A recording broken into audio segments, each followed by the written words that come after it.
স্বাগতম সম্মানিত ভিউয়ার। আজকে আমরা ঈশ্বরচন্দ্র বিদ্যাসাগর সম্পর্কে জানব।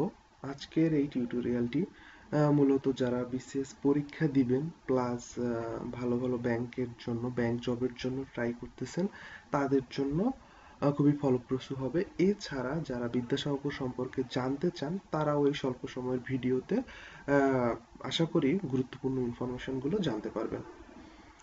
তো প্রথমেই শুরু করি বিদ্যাসাগরের পরিচিতি থেকে। আমরা দেখতে পাবো ঈশ্বরচন্দ্র বিদ্যাসাগর পশ্চিমবঙ্গের মেদিনীপুর জেলার বীরসিংহ গ্রামে 1820 সালের 26শে সেপ্টেম্বর জন্মগ্রহণ করেন। তার পৈতৃক পদবি ছিল বন্দ্যোপাধ্যায়। 1839 সালে মাত্র 19 বছর বয়সে তিনি বিদ্যাসাগর উপাধি লাভ করেন সংস্কৃত কলেজ থেকে। তবে তিনি স্বাক্ষর করতেন ঈশ্বরচন্দ্র শর্মা দিয়ে।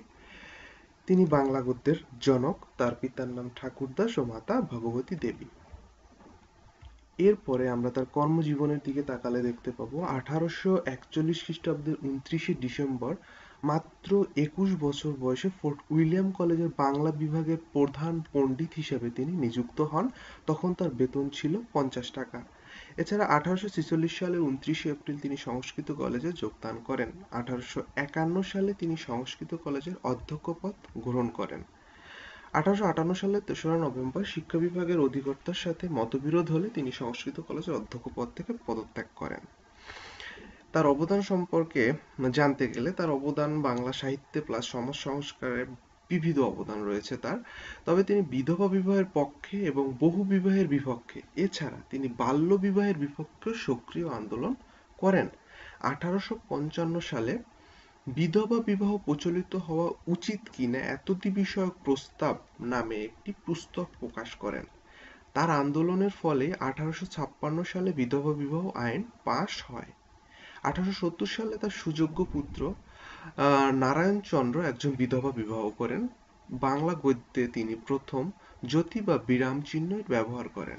এছাড়া সর্বমোট 15টি জ্যোতি চিহ্নের প্রবর্তন করেন তিনি ইংরেজি ভাষা থেকে। বাংলা গদ্যে প্রবাহ সমৃদ্ধির জন্য উচ্চবচন ধ্বনিতরঙ্গ ও অনতিলক্ষ্য ছন্দস্রোত সৃষ্টি করেন।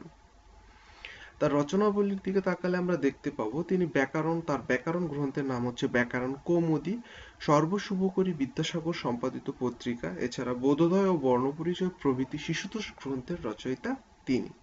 1855 সালে বর্ণপরিচয় বইটি ক্লাসিক মর্যাদা লাভ করে। তার অনুবাদগুলো মূলক গ্রন্থের মধ্যে গুরুত্বপূর্ণ হচ্ছে তিনি বৈতাল পঞ্চশী থেকে বেতাল পঞ্চবিংশতি, অভিজ্ঞান শকুন্তলম থেকে তিনি লিখেন শকুন্তলা, এবং উত্তর রামচরিত ও বাল্মীকির রামায়ণ থেকে সীতার বনবাস। এছাড়া শেক্সপিয়রের কমেডি অফ এরর্স থেকে তিনি লিখেন ভ্রান্তিবিলাস, এবং মার্কসম্যানের হিস্টোরি অফ বেঙ্গল থেকে তিনি অনুবাদ করে লিখেন বাংলার ইতিহাস। এছাড়া অন্যান্য রচনাবলীর মধ্যে রয়েছে চেম্বার্সের বায়োগ্রাফিস থেকে জীবনচরিত, এবং আরেকটি লেখা চেম্বার্সের রুডিমেন্টস অফ নলেজ থেকে বোধোদয়। এছাড়া ইবসের ফেবলস অবলম্বনে কথামালা, তবে তার রচিত বাসুদেব চরিত মুদ্রিত হয়নি। বিবিধ আলোচনার মধ্যে আমরা দেখতে পাবো 1847 সালে প্রকাশিত বেতাল পঞ্চবিংশতি বিদ্যাসাগরের প্রথম প্রকাশিত গ্রন্থ।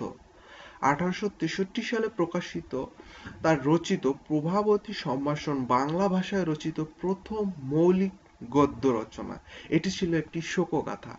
ভারত সরকার কর্তৃক তিনি CIE উপাধিতে ভূষিত হন। তিনি দয়াসাগর ও মানবত্রাতা উপাধিও লাভ করেন। 1891 সালের 29শে জুলাই 70 বছর বয়সে বিদ্যাসাগর পরলোক গমন করেন।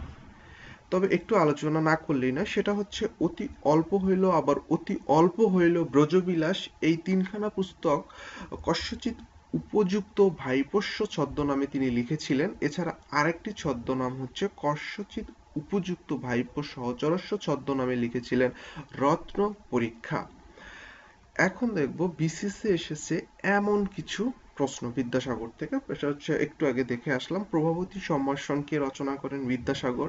এছাড়া ভ্রান্তি বিলাস কোন নাটকের গদ্য অনুবাদ? শেক্সপিয়রের কমেডি অফ এরর্স। বাংলা গদ্যের জনক কে? অবশ্যই ঈশ্বরচন্দ্র বিদ্যাসাগর। ঈশ্বরচন্দ্র বিদ্যাসাগরের আত্মজীবনীমূলক গ্রন্থি কোনটি? লাস্ট 35তম বিসিএস এসেছে আত্মচরিত। এটা এখানে বিদ্যাসাগরের আলোচনা সমাপ্ত করব, তবে প্রত্যেকটা টিউটোরিয়ালের সাথে আমি একটি করে গুরুত্বপূর্ণ কোয়াট সংযুক্ত করেছি। তো আজকে আমার একটি প্রিয় কোয়াট, সেটা হচ্ছে the best preparation for tomorrow is doing your best today.